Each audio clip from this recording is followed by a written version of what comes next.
저는 올해로 딱 50살이 되는 여자입니다. 슬아에 딸이 하나 있어요. 25년 전에 저보다 6살이 많은 남편과 만나 결혼을 하고 외동딸을 하나 낳았고 결혼한 지 11년 차가 되고 딸이 10살이 되던 해에 남편을 사별했습니다. 제가 태어나서 자란 동네에 저랑 동갑내기 여자인 친구가 있었어요. 그 아이와 저는 정말 절친한 사이였죠. 종종 걔네 집에 놀러 가곤 했었는데 그때마다 절친의 친오빠와 절친 오빠의 친구가 집에서 함께 놀고 그랬었거든요. 남편은 절친 오빠의 친구였습니다. 어렸을 적부터 자연스럽게 얼굴을 트면서 지내다가 제가 성년이 되면서 우리는 사랑에 빠지게 되었어요. 남편은 참 좋은 사람이었습니다. 그 시절에 드물게 가부장적이지도 않았고 애처가였죠. 딸이라고 하나 있는 것을 어찌나 그리 이뻐라 하는지 정말 가족밖에 모르는 바보라고 해도 무방할 정도로 좋은 사람이었습니다. 딸은 자기 아빠를 어찌나 좋아하고 잘 따랐는지 몰라요. 아빠가 퇴근하고 집으로 돌아오면 주겠다고 그 좋아하는 간식도 반으로 잘라서 휴지에 감싸서 보관해뒀다가 아빠가 집에 돌아오면 입에 먹여주곤 했었죠. 그렇게 저희 가족은 참 평화로웠습니다. 당시 남편의 직업은 공무원이었어요. 그러던 어느 날 남편이 친구들과 함께 낚시를 가겠다며 놀러 간 날이 있었습니다. 그날 남편은 물에 빠져 익사한 채 차갑게 식은 채로 저희 가족의 품으로 돌아왔어요. 처음엔 믿기지 않더라고요. 불과 전날까지만 해도 매운탕에 넣을 물고기들을 꼭 잡아오겠다고 딸아이와 새끼손가락을 걸고 집을 나섰던 양반이 차갑게 식은 채로 돌아온다는 것이 말이죠. 그렇게 우리는 하루아침에 남편이자 아이의 아빠를 잃었습니다. 장례식을 치르는 동안 무슨 정신으로 살았는지 모르겠더라고요. 제 허리까지밖에 오지 않는 딸아이가 검은색 상복을 입은 모습을 보면서 얼마나 오열했는지 모릅니다. 기절과 정신 차림의 반복이 끝나고 남편을 보냈어요. 저와 남편은 태어났던 동네에서 쭉 계속해서 살아왔기 때문에 동네 사람들을 대부분 다 알고 있습니다. 그런데 큰 일을 겪으신 분들은 공감하실 거예요. 제가 너무 힘이 들고 힘에 부치는 일을 겪고 있을 때 힘내라는 위로의 말이 얼마나 위선적이고 어줍잖은 말로 들리는지 말이죠. 딸아이를 집에 혼자 둘 수 없어 함께 손을 잡고 장을 보러 나가는 그 짧은 사이에도 동네 사람들한테는 제가 이미 남편을 잃고 혼자 자식 키우는 과부가 되어 있어서 손가락질도 받았고 수군거림도 받았고 필요하지 않았던 동정의 눈길도 받아야만 했습니다. 딸아이는 어떻고요? 하루는 울면서 집으로 들어왔는데 우는 이유를 아무리 물어도 도통 말해주질 않더라고요. 왜 우냐고 엄하게 다그치니 말을 겨우 내뱉는데 학교에서 글쎄 아빠 없는 불쌍한 아이라고 손가락질을 당했다고 했습니다. 저는 곧바로 눈이 뒤집혀서 학교에 달려가서 선생님께 화를 냈어요. 선생님은 아이들의 수가 많기도 해서 자신이 자세히 살피지 못해 죄송하다고 사과만 하시더라고요. 맞아요. 하나하나 살피지 못하는 것은 어찌 보면 당연한 일인걸요. 하지만 저는 그때 평생을 살았던 이 동네를 떠나기로 결심했습니다. 딸아이는 아직도 자신의 아빠를 그리워하며 아빠와 함께 읽었던 책이 바스라질까 싶어 조심스럽게 펼쳐보고 있는데 이 동네에서 더 살면 아이에게 그리움만 증폭시킬 것만 같았어요. 그렇게 이사를 떠났습니다. 이사를 떠나면서 그 동네 사람들과 연락도 끊었습니다. 저희 부모님을 제외하고 말이죠. 제 예상이 맞아떨어졌고 아이는 한층 자신의 아빠와의 이별을 더 잘 받아들이게 되었어요. 그렇게 혼자 살게 된 지 3년이 되던 어느 여름날, 제가 살고 있는 동네에서 낯익은 실루엣이 보이더라고요. 그 사람은 앞에 말한 동네 절친의 오빠이자 제 남편과 친구인 사람이었습니다. 사실 친구네는 제가 성인이 되기도 전에 동네를 떠나고 소식이 끊겨 아무도 소식을 모르고 지냈었거든요. 그래서 그 오빠도 저희 남편과 제가 올린 결혼식에도 남편을 떠나보낸 장례식에도 오지도 못했었어요. 우연히 만난 오빠가 반가워 제가 먼저 아는 체를 했어요. 못 본 사이에 오빠에게도 아이가 생겼더라고요. 제자 이야기를 하다 저희 집에 오빠를 초대해 밥을 같이 먹기로 했죠. 오빠에게 전 언제 결혼까지 해서 애까지 낳았어? 오빠, 왜 날 초대 안 한 거야? 하니 오빠는 그냥 뭐 그렇게 됐다 하며 말을 돌렸어요. 저는 희진이는 잘 살아? 정말 우연이다. 이렇게 오빠를 만날 줄이야. 나 정말 꿈에도 몰랐어. 라고 친구의 안부를 물었지요. 그러다 듣게 되었습니다. 친구는 그 사이 결혼도 했고 이혼도 했대요. 그리고 우울증을 견디지 못하고 스스로 목숨을 끊었다고 하더라고요. 저는 이야기를 듣고 할 말을 잃었습니다. 오빠는 그런 절 보고 너도 결혼했니? 아이가 몇 살이야? 라고 묻더라고요. 전 제 남편이 사실 오빠의 친한 친구였다는 사실과 몇 년 전 낚시를 하러 가겠다고 하다가 불의의 사고로 물에 빠져 먼저 죽었다는 사실 등등을 털어놓았습니다. 오빠는 저보고 너도 참 고생이 많았겠구나 하며 저를 안아서 토닥토닥 등을 두드려 주더라고요. 이때까지 제게 고생이 많았겠다고 하며 위로를 건넨 사람들은 아주 많았지만 다 위선으로 느껴졌었는데 남편의 절친이자 제 절친의 오빠인 사람이 제게 건네는 위로는 그 누구의 위로보다 더 마음에 와닿았습니다. 그러면서 사는 얘기를 한참 주고받았어요. 오빠도 딸아이를 하나 키우고 있었는데 제 딸아이와 같은 나이라는 것도 알게 되었고 얘기를 하다가 오빠에게 아내가 없다는 사실을 알게 되었죠. 딸을 혼자 키우고 있고 아까 말을 돌렸기 때문에 전 스스로 괜한 걸 물어봤네. 이혼했을 줄 몰랐는데 하고 넘겼어요. 오랜만에 만난 반가운 사람이었습니다. 이야기를 하는데 시간이 가는 줄도 모르겠더라고요.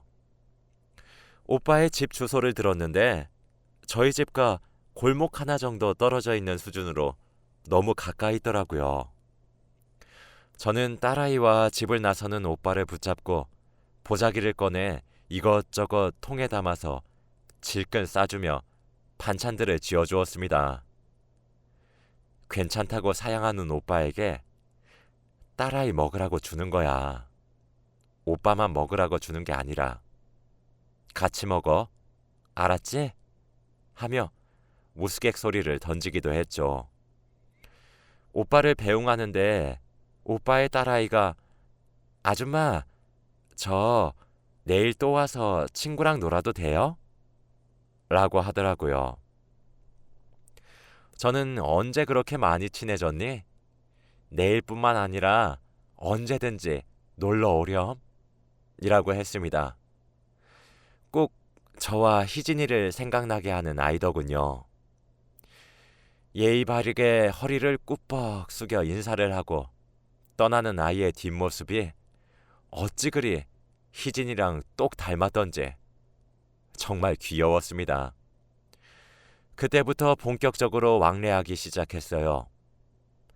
저는 남편의 몫에 연금을 타서 생활했기 때문에 집에서 아이를 보는 것이 여유로울 수 있었습니다.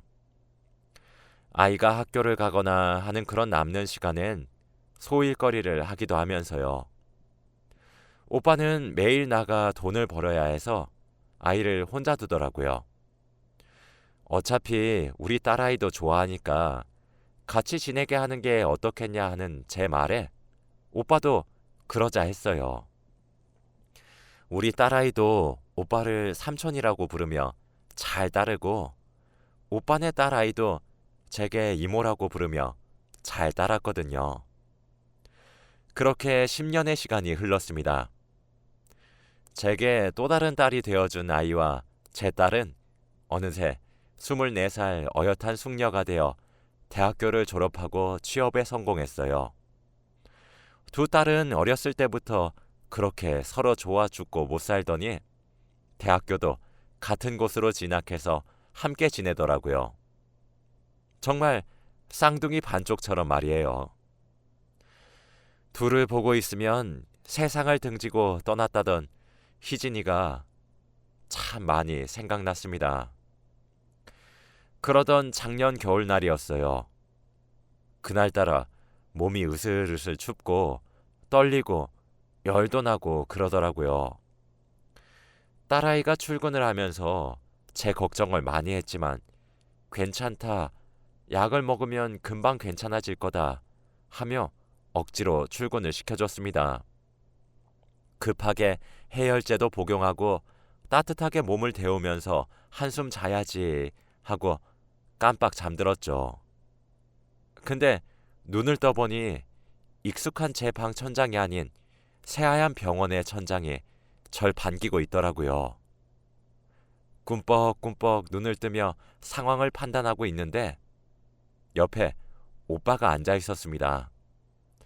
오빠를 부르니 이제 일어났어? 라고 하더라고요. 오빠에게 자초지종을 들으니 제가 고열에 시달리다가 집에서 그만 정신을 잃었다고 했습니다. 제 딸은 출근을 하면서 오빠에게 삼촌, 나중에 퇴근하고 저희 집 좀 가줘요. 엄마가 아파서 걱정이 돼서요. 오늘 퇴근이 늦을 것 같아서 라고 연락을 했다고 합니다. 마침 오빠는 그날 일찍 퇴근을 해서 저희 집을 왔는데 아무리 초인종을 누르고 문을 쿵쿵 두드리면서 제 이름을 불러도 인기척이 없자 딸아이에게 비밀번호를 물어서 누른 뒤에 들어가 보니 방에 제가 이불을 덮고 쓰러져 있었다고 하더라고요. 그 길로 병원으로 실려왔고 그 이후로 오빠가 제 옆을 지켰던 거였습니다. 병원에서는 몸이 너무 허약해졌고 검사도 이것저것 받아봐야 한다고 이틀 정도 입원을 권유했어요.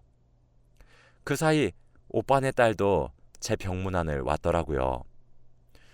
제 딸아이가 오빠와 함께 제가 먹을 거리를 사러 갔고 오빠네 딸아이가 옆에서 제 말동무를 해줬는데 제게 그러더군요. 이모야, 이제 이모가 내 엄마도 같이 해주면 안 되나? 라고 말이에요. 처음엔 그 말에 너무 놀라서 마시던 물을 뿜었어요. 캑캑거리면서 뭐라는 거야 너? 하니까 아니 내가 우리 아빠를 좀 아는데 우리 아빠 아무리 봐도 이모야 엄청 좋아한다. 둘이 사랑하는 거 아니었나? 그냥 이모야 말고 내 엄마 해주면 안 돼? 라며 귀엽게 웃더라고요. 제가 어이없다는 듯이 뭘 보고 그렇게 느꼈어? 말도 안 되는 소리 하고 있어 정말. 콩할 만한 게. 하며 장난스럽게 머리를 쥐어박았죠. 그랬더니 아니다. 아니, 우리 아빠 그렇게 횡설수설하고 소리 지르는 모습 내가 진짜 처음 봤다니까. 나 회사에서 아빠 전화 듣고 얼마나 놀랬는지 아나? 그니까 회사 마치자마자 부랴부랴 이모야 얼굴 보러 왔지. 나는 진짜 이모야 뭐 깔딱깔딱 숨이라도 넘어가는 줄 알았다. 아까 간호사 언니한테 이모야 병실 어딘지 물어보면서 들었는데 아빠가 응급실에서 빨리 이모야 눈 뜨게 만들라고 난동도 피웠대. 내가 아팠을 때나 그러지. 우리 아빠가 어디 가서 그렇게 큰 소리 치면서 난동 피울 사람이가. 평소에도 말 몇 마디 하지도 않는데. 진짜 내가 보기엔 우리 아빠 이모야 좋아한대도. 이모야는 우리 아빠 어떤데? 그냥 둘이 결혼하면 안 돼? 라고 했습니다. 일단 그 자리에서는 쓸데없는 소리 할 거면 빨리 가. 이모 피곤해. 하고 침대에 누웠어요. 그런데 오빠네 딸아이 말이 믿기지 않더라고요. 오빠는 뼛속까지 경상도 남자라서 무뚝뚝하고 그래요. 평소에 말도 없고 점잖아요. 큰 소리도 잘 안 내요. 그런 사람이 제가 쓰러졌다고 큰 소리를 냈다니 어디 믿겨야 말이죠. 그러다 저는 진짜 잠에 빠져들었습니다. 선잠에 빠졌던 터라 소리가 들리긴 했었는데 아이들을 내보내는 오빠의 목소리도 들리더라고요. 아이들을 보내고 난 뒤 오빠가 제 머리를 살살 쓰다듬으면서 아프지 좀 마라. 아휴, 어렸을 때부터 몸에 힘도 없어가지고 비실비실 거리더니 아직도 이렇게 아프면 어떡하냐? 라고 혼잣말을 하더라고요. 그래서 제가 물어봤어요. 오빠에게 말이에요. 비몽사몽한 채로 오빠, 나 좋아해? 남의 머리를 왜 이렇게 쓰다듬고 그래? 누가 보고 오해하면 어쩌려고? 라고 웅얼웅얼 거렸습니다. 그랬더니 글쎄 오빠가 제게 그러더군요. 누가 오해하면 어쩌긴 어째. 그게 오해가 아니게 만들면 되지. 네가 나를 그렇게 오래 봐왔는데도 그렇게 날 모르나? 라고요. 순간 눈이 번쩍 뜨였고 잠기운이 다 달아났죠. 멍하니 오빠를 올려다보고 있으니 오빠가 제게 말했어요. 그냥 날도 이제 많이 춥고 네 몸도 너무 약하고 그렇잖아. 그래서 말인데 그냥 우리 같이 살자. 라고 말이에요. 오빠는 그렇게 병실에 누워있는 제게 갑작스러우면서 투박하게 하지만 따뜻하게 고백을 해왔습니다. 같이 살자는 고백을 들었는데 그때 제 마음을 알게 되었어요. 너무 설레더군요. 나이값 못한다는 소리를 들어도 할 말이 없을 만큼 얼굴이 빨개졌어요. 사실 남편이 제 곁을 먼저 떠나고 난 후 제게 또 다른 배우자가 생기지 않을 것이라고 믿어 의심치 않았습니다. 그만큼 우리 남편을 따라올 사람이 없다고 생각했거든요. 살아생전에는 남편이 그립기도 했습니다. 제게 오죽 잘했던 사람이었잖아요. 그리고 저도 그런 남편을 정말 진심으로 사랑했어요. 저도 제 딸아이도 그런 남편을 평생 잊지 못할 것 같았거든요. 그래서 제게 다가오는 사람을 자꾸 밀어내기만 했습니다. 제게 다가오는 사람을 받아주는 행동은 마치 제가 남편을 배신하는 것처럼 느껴졌었거든요. 그런데 처음으로 정을 주고 싶은 사람이 이렇게 갑작스럽게 생겨버렸습니다. 먼저 떠난 남편에겐 정말 너무 미안한 일이지만 하늘에 있는 남편이 허락만 해준다면 남은 여생을 맡기고 싶은 사람이죠. 이젠 저도 많이 지치고 늙긴 했는지 그 마음을 밀어내기보다는 받아들이고 함께 살고 싶어졌어요. 서로 의지하면서 말이죠. 그래서 제가 제 마음을 눈치채지 못하고 있었던 거였습니다. 남편을 생각하는 마음이 제 진심을 가리고 있었던 거죠. 이 정도의 마음이었구나 하고 깨닫게 되기까지 참 오랜 시간이 걸렸을 텐데 그 시간을 꾹 참고 기다려준 오빠에게도 참 고맙고 그 용기를 칭찬해주고 싶네요. 전 미소를 환하게 지으며 고개를 끄덕였고 퇴원 후 오빠와 살림을 합치기로 하였습니다. 걱정했었는데 두 딸아이는 웃으면서 이럴 줄 알았어 하며 축하해 주더라고요. 이미 제게 또 다른 딸이었지만 진짜 딸이 2명이 되었어요. 살림을 합치고 혼인신고를 한 이후 오빠와 함께 죽은 남편의 묘지로 함께 찾아갔습니다. 남편에게 제 입으로 말해주고 싶었거든요. 이 오빠를 사랑하게 되었다고 말이에요. 그래서 미안하다고 하지만 축하해달라고 말이죠. 오빠도 남편에게 우리 정말 오랜 세월 만에 보는 건데 이렇게 보게 돼서 미안하다. 축하해줘라. 내가 이 사람 눈에 눈물 한 방울 안 흘리게 하겠다는 약속 그거 하나는 꼭 지킬게 라고 말을 하더군요. 그렇게 사별한 남편에게 오빠를 보여주고 돌아오는 길에 오빠가 얘기했습니다. 사실 말하고 싶은 이야기가 하나 있어. 사실 우리 딸은 내 친딸이 아니야. 우리 희진이 딸이야. 원래 우리가 그 동네를 떠나게 되면서 희진이가 사고 쳐서 결혼을 했어. 그런데 결혼하고 난 뒤에도 남편이 계속 여자를 만나고 그렇게 방탕하게 살아가지고 희진이가 이혼을 했거든. 근데 사람들이 손가락질도 하고 동네 창피하게 만들지 말라고 화도 내고 그랬었나 봐. 그래서 잘못된 선택을 하게 된 거지. 그래놓고 이 나쁜 기집애가 자기 딸내미는 나한테 맡기겠다고 유서에 적어놨더라고. 그래서 그날부터 내 호적에 올렸고 내 딸이 된 거야. 나 초혼이야.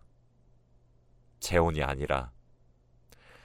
저번에 당신이 나한테 물었던 게 생각이 나서 그때 미처 말하지 못했고 이때까진 말하려고 했었는데 이미 너무 늦은 것 같아 차마 말을 못하겠더라고.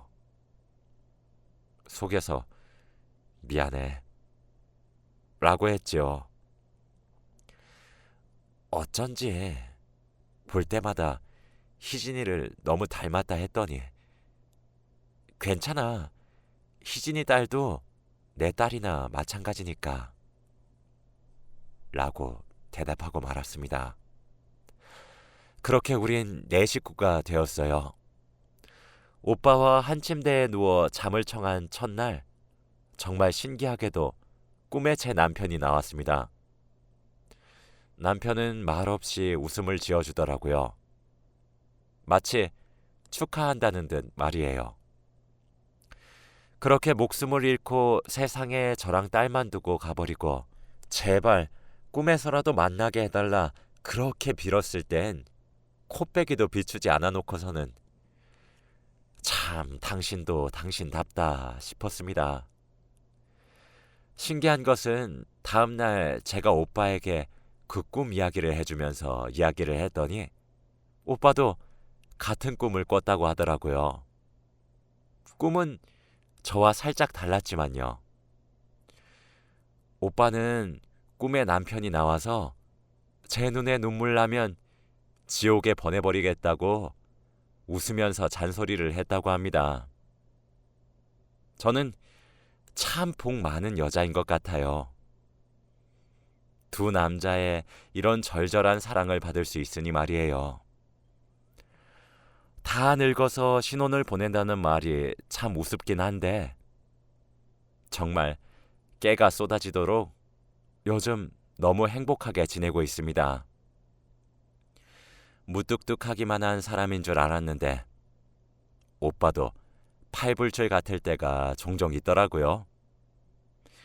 오죽하면 두 딸아이는 그런 모습을 보면 아휴 하며 한숨을 내쉬고 방에 쏙 들어가 버립니다. 자식들 보는 앞에서 민망할 때가 종종 있어요. 그래도 지금은 너무 행복하네요. 제 사연은 여기까지입니다. 들어주셔서 감사합니다.